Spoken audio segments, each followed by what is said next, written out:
السلام علیکم ورحمۃ اللہ وبرکاتہ۔ ویلکم ٹو سیرۃ النور اسلامک چینل۔ عزیز دوستو، بزرگوں اور بھائیوں، اللہ تبارک و تعالی اس دنیا کے اندر بہت سارے لوگوں کو منصب اور مقام عطا فرماتا ہے۔ بہت سارے لوگ ایسے ہوتے ہیں جنہیں اللہ تبارک و تعالی زندگی میں بڑے بڑے مواقع عطا کرتا ہے۔ وہ چاہیں تو اس موقع سے اپنے ذاتی مفادات حاصل کریں، اور چاہیں تو ان اچھے مواقع کو ملت کی، مذہب کی، قوم کی خدمت کے لیے وقف کر دیں۔ کچھ لوگ ایسے ہوتے ہیں کہ جو کسی مقصد کے حصول کی طرف سفر تو کر رہے ہوتے ہیں، لیکن اس کے پیچھے زیادہ تر ان کے ذاتی مفادات کار فرما ہوتے ہیں، اور وہ اپنے دنیاوی مقاصد کے لیے، اپنے اور اپنے خاندان کے دنیاوی فوائد کے لیے کوشش کر رہے ہوتے ہیں۔ ایسے لوگ بھی محدود رہ جاتے ہیں، ان کی سوچ بھی محدود رہ جاتی ہے، اور کئی دفعہ کچھ تھوڑی دیر کے لیے ان کے نام ابھرتے ہیں اور پھر ہمیشہ کے لیے دب جاتے ہیں۔ کچھ لوگ ایسے ہوتے ہیں جو زندگی کے اندر اللہ کے لیے، اللہ تعالیٰ کی رضا کے لیے، رسول پاک صلی اللہ تعالیٰ علیہ وسلم کی خوشنودی حاصل کرنے کے لیے، دین کی، ملت کی، ملک کی سربلندی کے لیے آگے آنا چاہتے ہیں۔ میرا رب کریم قرآن مجید سورہ حج میں ارشاد فرماتا ہے کہ الذین ان مکناہم فی الارض، کچھ لوگ ایسے ہیں کہ اگر ہم انہیں زمین میں اقتدار دیں، زمین میں اگر ہم انہیں قابو دیں، تو وہ کیا کریں گے؟ اقاموا الصلاۃ و آتوا الزکوٰۃ، وہ نماز قائم کریں گے، زکوٰۃ ادا کریں گے، وامروا بالمعروف، نیکی کا حکم دیں گے، ونہوا عن المنکر، اور لوگوں کو بری باتوں سے منع کریں گے۔ وہ دینی، فکری، اصلاحی انقلاب برپا کر دیں گے، نماز کو عام کریں گے، زکوٰۃ کو عام کریں گے، بھلائی کا حکم دیں گے اور برائی سے منع کریں گے۔ اللہ تبارک و تعالیٰ نے ان لوگوں کو جب اقتدار دیا، وہ کون لوگ تھے؟ سیدنا صدیق اکبر، حضرت فاروق اعظم، سیدنا عثمان غنی، حضرت مولا علی رضوان اللہ تعالیٰ علیہم اجمعین۔ اللہ نے جب ان لوگوں کو اقتدار دیا زمین کے اندر، اللہ تبارک و تعالیٰ نے انہیں نبی پاک علیہ الصلاۃ والسلام کی نیابت کے لیے چنا، تو ان لوگوں نے یہ انقلاب برپا کیا، نمازیں عام ہو گئیں، شوق سے لوگ صدقات و خیرات دینے لگے، بھلائی عام ہوئی، برائی کا کلا کما کیا گیا۔ ہمارے ہاں بھی لوگ احتساب کی باتیں کرتے ہیں، ہمارے ہاں بھی لوگ کہتے ہیں کہ میں رشوت خوری کو، کرپشن کو، ناجائز چیزوں کو ہمیشہ کے لیے جڑ سے اکھیڑ پھینٹوں گا۔ لوگ دوسروں سے مطالبہ کرتے ہیں کہ یہ سارے کام جائز کریں، لیکن خود اس پر عمل کرنے کو تیار نہیں ہوتے۔ یاد رکھ لیں کہ یہ جو احتساب ہے، یہ انسان کی اپنی ذات سے شروع ہوتا ہے۔ آپ جب نظام احتساب دنیا کے اندر مستحکم کرنا چاہتے ہیں، تو اس میں پھر آپ کو اپنی ذات کو سامنے پیش کرنا پڑے گا۔ آج ہم بات کرنے جا رہے ہیں سیدنا فاروق اعظم رضی اللہ تعالیٰ عنہ۔ تو جناب عمر فاروق رضی اللہ تعالیٰ عنہ کا جو نظام احتساب ہے، انہوں نے اس کو گھر سے شروع کیا تھا، اپنے آپ سے اس کا آغاز فرمایا تھا۔ ہمارے ہاں یہ ہوتا ہے کہ جس بندے کے اکاؤنٹ میں اچھے خاصے پیسے ہیں، وہ بل جمع کرانے جائے تو اسے لائن میں نہیں لگنا پڑتا، مینیجر صاحب اسے آگے بلا لیتے، تو وہ بعد میں کیا کہہ رہا ہوتا ہے؟ کہتا دیکھو اللہ نے کتنی عزت دی ہے، مجھے لائن میں نہیں لگنا پڑا۔ بھائی لائن میں لگنا تو آپ کا یہ تھا کہ آپ سمجھتے کہ سارے مسلمان ہیں، مومنین ہیں، برابر ہیں، تو میں کسی کو تکلیف میں مبتلا نہ کروں۔ جب آپ آگے چلے گئے تھے تو آپ نے بہت سارے لوگوں کا حق مارا تھا، وہ لائن میں جو لگے ہوئے تھے ان کا وقت لمبا ہو گیا تھا۔ آپ نے تو اپنے آپ کو احتساب کے لیے پیش ہی نہیں کیا، بلکہ آپ نے کہہ دیا کہ جناب میرا تو رتبہ اعلیٰ ہے، لہذا یہ میرا حق بنتا تھا، مجھے تو استحکام ملنا چاہیے تھا۔ یہاں بہت سارے لوگوں نے اپنے حق میں چیزوں کو اور رنگ میں پیش کیا۔ سیدنا فاروق اعظم رضی اللہ تعالیٰ عنہ نے اس نظام احتساب کو اپنے گھر سے شروع فرمایا۔ حضرت عمر فاروق رضی اللہ تعالیٰ عنہ اپنے بچوں سے فرمایا کرتے تھے کہ جب میں حکم لوگوں کو کروں گا نا، اپنی رعایا کو، مسلمانوں کو میں کوئی حکم دوں گا تو تمہیں پہلے اس پر عمل کرنا پڑے گا۔ آپ فرمایا کرتے تھے یاد رکھنا، لوگ تمہیں اس طرح دیکھیں گے، لوگ اس طرح تمہیں دیکھیں گے جس طرح گوشت کھانے والا پرندہ گوشت کو دیکھا کرتا ہے۔ چیل گوشت کھاتی ہے تو کیا کبھی اس کو پیغام بھیجنا پڑا ہے کہ تو آجا یہاں گائے مر گئی ہے، بھینس مر گئی ہے؟ خود بخود اس کی نظر ہوتی ہے، وہ پہنچ جاتی. جناب عمر فرمانے لگے میرے گھر والوں، میرے بیٹوں، میری بیٹیوں، میری اہلیہ، لوگ تمہیں اس طرح دیکھیں گے جس طرح گوشت کھانے والے پرندے دیکھتے ہیں. لہذا میں جب کسی کو عمل کروں تو پہلے تمہیں اس پر عمل کرنا پڑے گا جب میں کسی کو حکم دوں. آپ فرمانے لگے یاد رکھنا اگر تم نے میرا حکم نہ مانا تو غیروں نے حکم نہ مانا تو انہیں ایک سزا ملے گی، اور اگر میرے گھر والوں نے نہ مانا تو ڈبل سزا ملے گی. تم پر ڈبل سختی کی جائے گی کہ تم نے میری بات کیوں نہیں مانی. یہ نظام احتساب ہے.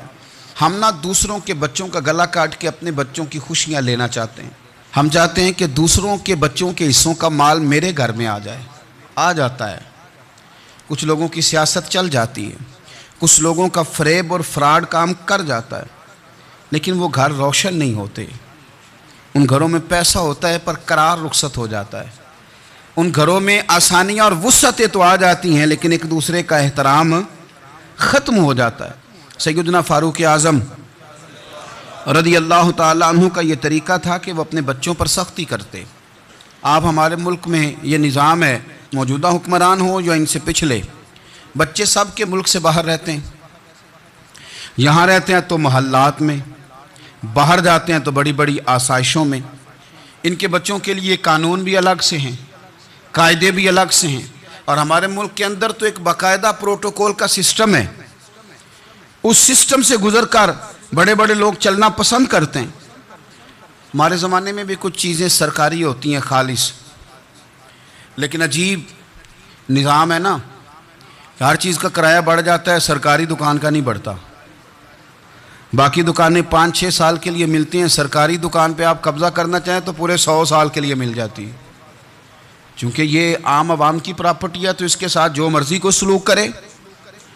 ایک سرکاری چراگاہ تھی جس کے اندر جانور چرا کرتے تھے. ہمارے ہاں بھی پنجاب میں کچھ جگہیں ہوتی ہیں تو ہم لوگ کہتے ہیں شام لاٹ ہے. سرکاری چراگاہ میں جانور چرا کرتے تھے. حضرت عمر فاروق رضی اللہ تعالیٰ عنہ کے صاحبزادے سیدنا عبداللہ ابن عمر رضی اللہ تعالیٰ عنہ نے بھی ایک اونٹ خرید لیا. تو سب لوگوں کے جانور سرکاری چراگاہ میں چرتے تھے. آپ نے بھی اپنا جانور وہاں چرنے کے لیے، کھانے پینے کے لیے چھوڑ دیا. وہ جب اونٹ آیا تو پتلا تھا، کچھ دنوں کے بعد وہ فربا ہو گیا، طاقتور ہو گیا، موٹا تازہ ہو گیا. حضرت سیدنا عبداللہ ابن عمر رضی اللہ تعالیٰ عنہ نے بیچا تو وہ ڈبل قیمت سے بھی زیادہ کا بکا، کیونکہ پہلے دبلا پتلا تھا، اب موٹا تازہ فربا ہو گیا. حضرت سیدنا فاروق اعظم رضی اللہ تعالیٰ عنہ کو پتہ چلا تو بلایا. فرمایا پتر اونٹ بیچ دیا ہے؟ ابا جی بیچ دیا ہے. فرمایا کتنے کا خریدا تھا؟ اتنے کا. بیچا کتنے کا؟ ڈبل قیمت بتائی. فرمایا اس طرح کر کے اصل رکھ لے اور جو اوپر ملی ہے مجھے دے دے. حضور آپ نے کیا کرنی ہے؟ فرمایا میں سرکاری خزانے میں جمع کروں گا. حضور کیوں؟ فرمایا اس لیے کہ تیرا اونٹ سرکاری جگہ پہ چرا کرتا تھا، وہ گھاس سرکاری جگہ سے کھاتا تھا. حضور سب کے کھاتے. حضرت عبداللہ ابن عمر کہنے لگے سب کے کھاتے ہیں. آپ فرمانے لگے تو سب میں شامل نہیں ہے، تو امیر المومنین کا بیٹا ہے، تجھے میں یہ حق نہیں دے سکتا. تیرے اوپر تھوڑی سختی زیادہ کی جائے گی، تجھے یہ حق نہیں ملے گا. تو اپنے اونٹ کو چونکہ سرکاری چراگاہ میں چرایا کرتا تھا، لہذا تجھے وہ جو اصل رقم یہاں جمع کرانی پڑے گی. ہمارے تو بچے پہلی بات تو یہ ہے کہ بات ہی نہیں سنتے. یہ سب کے بچوں کی بات کر رہا ہوں، وہ ٹیچر کے بچے ہوں، سیٹھ کے بچے ہوں، پیر کے بچے ہوں، امام صاحب کے بچے ہوں، کسی کے بچے ہوں، پہلے تو سنتے نہیں. اور اللہ خیر کرے اگر آپ کوئی سنانا چاہیں تو فوری طور پر وہ ہوم منسٹری کے پاس پہنچ جاتے ہیں. ان کی اماں ان کی وکیل بن جاتی، آپ کہہ ہی کچھ نہیں سکتے. حالات رخ بدل جاتے. اس کا نقصان یہ ہوتا ہے کہ ان کو تراشا نہیں جا سکتا، ان کو ہیرے نہیں بنایا جا سکتا. ان کے اوپر کچھ ایسی میل کچیل چڑھ جاتی ہے جو بڑی عجیب و غریب ہوتی. اور کچھ لوگ ایسے ہوتے ہیں جو خرابی کرنے میں بھی اپنا کردار ادا کرتے ہیں، خرابی کرنے میں. اور بڑے لوگوں سے منسلک ہونے کے لیے لوگ رستے تلاش کرتے ہیں، رستے. میں چونکہ چیزوں کا مطالعہ کرنے کا بڑا شوقین ہوں، تو میری والدہ داخل تھیں کئی سال پہلے ہسپتال میں، تو مجھے اس ہسپتال میں کچھ دن رہنا پڑا. ایک پرائیویٹ ہاسپٹل تھا، تو اس میں انہوں نے جگہ جگہ لکھ کے لگایا تھا ملازمین کو بخشیش نہ دیں. ہم ان کو بڑی اچھی معقول تنخواہ دیتے ہیں، سیلری بڑی عمدہ ہے، تو لوگ بخشیش نہ دیں. میں نے جو مینجمنٹ کے لوگ تھے ہاسپٹل کے، ان میں سے ایک سے میں نے کہا کہ اگر کوئی بندہ اپنی خوشی سے دینا چاہے تو آپ نے بڑا موٹا لکھ کے لگایا برائے مہربانی ان کو بخشیش نہ دیں. اس نے بڑی قیمت، سادہ آدمی تھا پر میری بڑی اس نے مجھے بات بتائی، مجھے نفع ہوا. کہنے لگے مولوی صاحب جب کچھ امیر لوگ ہسپتال میں مریض لے کے آتے ہیں تو وہ صفائی والے کو پہلے ہی 500 روپیہ دکھا لیتے ہیں آتے ہی، پھر وہ جیسے آواز دیتے ہیں صفائی والے فٹافٹ اندر آتے ہیں، ان کا کمرہ صاف کرتے ہیں. تو سارے تو بیچارے اتنے مالدار نہیں ہوتے کہ آتے ہی پہلے کام والے کو 500 دیں.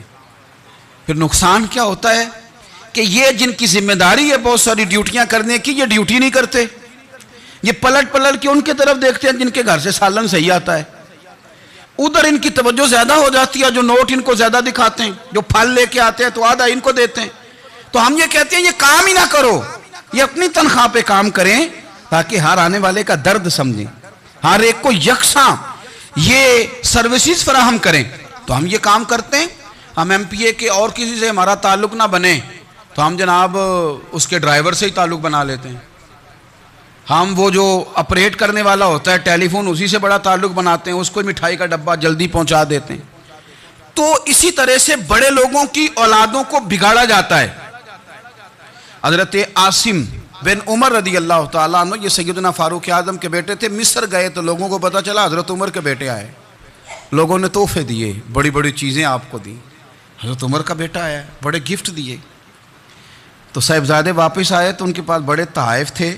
سیدنا عمر فاروق رضی اللہ تعالیٰ عنہ نے دیکھا تو فرمایا ادھر لانا تحفے. کہا ابا جی لوگوں نے مجھے دیے ہیں. فرمایا تو نے کیوں بتایا تھا کہ میں امیر المومنین کا بیٹا ہوں؟